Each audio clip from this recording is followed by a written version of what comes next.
నేటి కాలంలో ప్రతి ఇంట్లోనూ డయాబెటిస్ సమస్య ఉంది. మధుమేహం నిర్ధారణ తర్వాత ఆహారం నుంచి జీవన శైలి వరకు ప్రధాన మార్పులు సంభవిస్తాయి.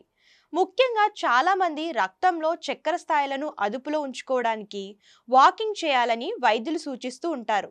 కానీ నడవడం ద్వారా రక్తంలో చక్కెరను నియంత్రించడం నిజంగా సాధ్యమేనా అనే సందేహం చాలా మందికి ఉంటుంది. సైన్స్ ఏం చెబుతుందో ఇప్పుడు తెలుసుకుందాం. డయాబెటిస్ ప్రమాదాన్ని తగ్గించడంలో నడవడం చాలా ముఖ్యమైన పాత్ర పోషిస్తుందని ఇటీవలే ప్రచురింపబడిన ఒక అధ్యయనం వెల్లడించింది. ఈ అధ్యయనం British journal of sports medicine లో ప్రచురితమైంది.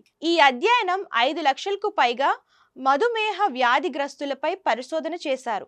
తద్వారా సేకరించిన డేటాను విశ్లేషించినప్పుడు టైప్ 2 డయాబెటిస్ను తగ్గించుకోవడానికి నడక ముఖ్యమైన పాత్ర పోషిస్తున్నట్లు గుర్తించారు.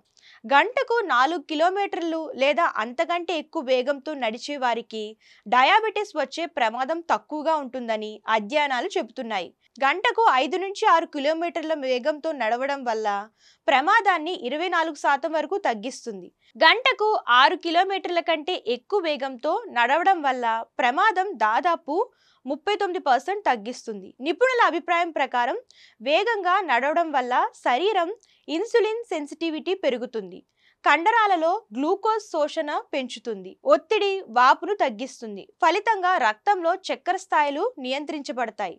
ఫలితంగా డయాబెటిస్ వచ్చే ప్రమాదం తగ్గుతుంది. ప్రతిరోజు 20 నుంచి 30 నిమిషాలు వేగంగా నడవడం వల్ల శరీర జీవక్రియ మెరుగుపడుతుంది, శరీరంలోని మొత్తం కొవ్వు తగ్గుతుందని నిపుణులు చెబుతున్నారు. అయితే నడక సమయం మాత్రమే కాదు, నడక వేగం కూడా ముఖ్యమేనట. నెమ్మదిగా నడవడం కంటే వేగంగా నడవడం చాలా రెట్లు ఎక్కువ ప్రయోజనకరం. నెమ్మదిగా నడవడం వల్ల పెద్దగా ప్రయోజనం ఉండదని వ్యాయామ నిపుణులు కూడా అంటున్నారు. క్రమంగా వేగాన్ని పెంచడం, వేగంగా నడిచే అలవాటును పెంపొందించుకోవడం ద్వారా మాత్రమే డయాబెటిస్ ప్రమాదాన్ని తగ్గించవచ్చు.